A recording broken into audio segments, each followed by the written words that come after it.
కాపులకు గుంటూరు పార్లమెంటు నియోజకవర్గంలో ఏ పార్టీ నుంచి అయినా కానీ ఒకరికి కాపు అభ్యర్థికి చోటు కల్పించాల్సిందిగా డిమాండ్ చేస్తూ ఇక్కడికి రావటం జరిగింది. ఇది చాలా సమంజసమైనటువంటి కోరిక. ఈ కూటమి ఏర్పడటానికి పవన్ కళ్యాణ్ గారు ఎన్నో ఒడిదుడుకులు త్యాగాలు అన్నీ ఓర్చుకొని ఈ కూటమిని నిలబెట్టారు. వారు తీసుకున్నటువంటి చొరవ ఇవన్నీ కూడా మట్టిపాలు కాకుండా ఉండాలి అంటే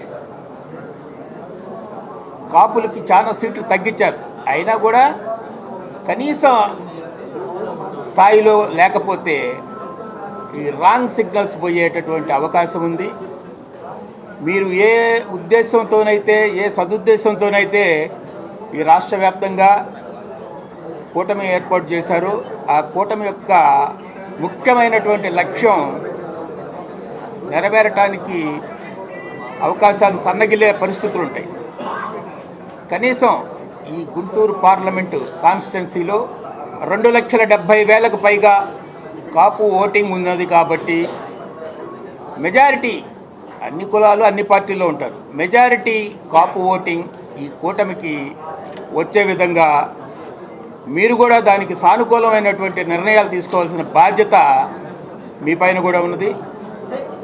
ప్రతి సందర్భంలో రాష్ట్రంలో సమస్య వచ్చినప్పుడు ప్రతి సందర్భంలో కూడా కాపులు చాలా బాధ్యతాయుతమైనటువంటి పాత్ర పోషించి సరైన వ్యక్తినే ఎన్నుకుంటూ ఉన్నారు. ఆ దిశగా ఈసారి కూడా జరగాలి అంటే మీరు ఎట్టి పరిస్థితుల్లో గుంటూరు పార్లమెంటు నియోజకవర్గంలో మీరు బీజేపీకి మీరు తీసుకుంటారా సీటు, టీడీపీ తీసుకుంటారా, జనసేన తీసుకుంటారో మాకు అనవసరం. ఎవరికి తీసుకున్నా కూడా ఈ పార్లమెంటు కాన్స్టిట్యున్సీ 7 నియోజకవర్గాల్లో ఒక నియోజకవర్గానికి అవకాశం ఉన్నటువంటి వెస్ట్ నియోజకవర్గానికి బీజేపీ అభ్యర్థి కావచ్చు, టీడీపీ అభ్యర్థి కావచ్చు, జనసేన అభ్యర్థి కావచ్చు, ఎవరికైనా ఒకళ్ళకి. ఎందుకంటే ఇక్కడ 3 పార్టీల్లో కూడా నీతి నిజాయితీలతో పనిచేసేటటువంటి అభ్యర్థులు, ధర్మం వైపు పయనించేటటువంటి అభ్యర్థులు, మంచితనం మూర్తీభవించినటువంటి అభ్యర్థులు ఇక్కడ ఉన్నారు. 3 పార్టీల్లో ఉన్నారు.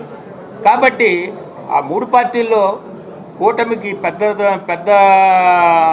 పెద్దలుగా వ్యవహరిస్తున్నటువంటి చంద్రబాబు నాయుడు గారు కానీ, బీజేపీ పెద్దలు కానీ, అలాగే జనసేన నాయకులు కానీ దీన్ని జాగ్రత్తగా ఆలోచించి నిర్ణయం తీసుకోవాలి. వారు చేసిన ఈ చేయాల్సిన లక్ష్య సాధనని చెదిరిపోకుండా కాపాడాల్సినటువంటి బాధ్యత కూడా ఈ కూటమి పెద్దల మీద ఉన్నదని తెలియపరుస్తూ ఈ అవకాశం ఇచ్చినటువంటి ఈ సభాధ్యక్షుల వారికి మిగిలిన నిర్వాహకులందరికీ కూడా ధన్యవాదాలు తెలియపరచుకుంటూ ఇది 100కి 100 పాళ్ళు అయ్యేటట్టుగా మీడియా వారు కూడా దీనికి సంబంధించిన వార్తలు ప్రసారం చేయాల్సిందిగా విన్నవించుకుంటూ ధన్యవాదాలు. నమస్కారం.